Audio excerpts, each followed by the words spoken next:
朋友们好，我是格浩。今天咱们来聊一聊西藏历史上第一次灭佛运动。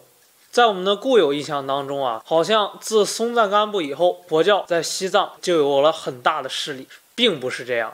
松赞干布时期，佛教仅仅是传入到了西藏，伴随着赤尊公主和大唐的文成公主。那个时期，佛教对于西藏的影响力是微乎其微。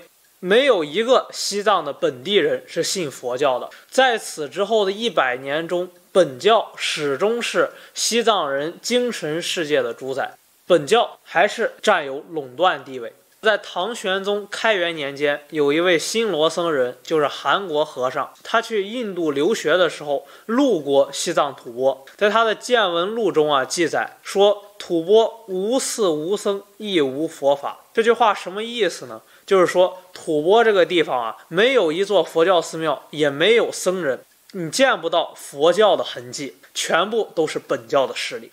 但是这种情况在100年后被改变了，打破它的人就是吐蕃赞普赤德祖赞。那么赤德祖赞为什么要弘扬佛法呢？原因也很简单，就是为了争夺权力。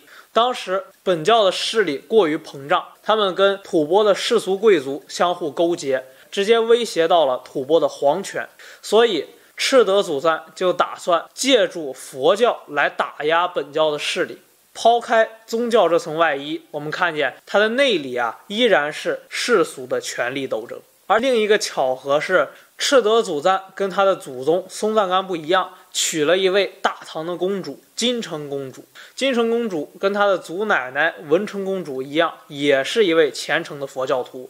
而在丈夫赤德祖赞的支持下，金城公主一来到西藏，就重新扩建了大昭寺，修复了小昭寺，并且金城公主从大唐带了一大批佛教的经典跟汉族和尚，这批大唐的和尚分布到了拉萨的各处佛教寺庙中，恢复了这些寺庙的香火供养。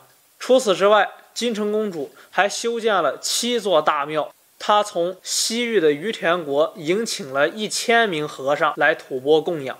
于田就是今天新疆的和田地区。这批和尚到了西藏之后，对吐蕃王朝的各个阶层都产生了巨大的影响。凭借着金城公主的关系，吐蕃还从大唐迎请了1000部用金枝写的佛经。那么当佛教势力渐渐壮大之后，本教势力马上展开了反击，因为他们惊恐地发现，在吐蕃的朝廷内部已经有大臣开始信仰佛教了。这是一个相当危险的信号，所以本教徒决定先发制人。于是在公元755年，也就是安史之乱爆发的那一年，信奉本教的2名宰相莫氏和朗氏进献毒药，毒死了吐蕃赞普赤德祖赞。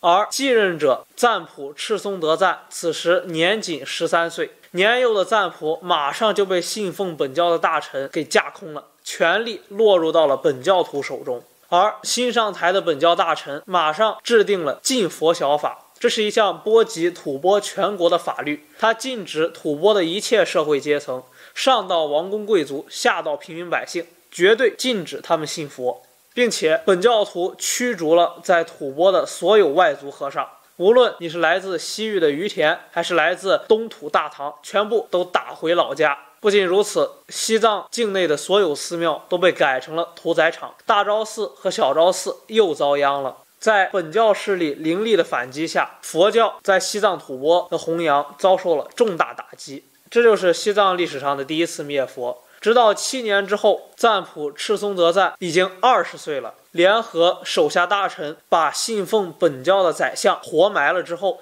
才亲自掌权弘扬佛法。那么年轻有为的赞普赤松德赞是如何把佛教变成吐蕃国教的呢？我们下期再讲。感谢大家的支持，我们下期再见。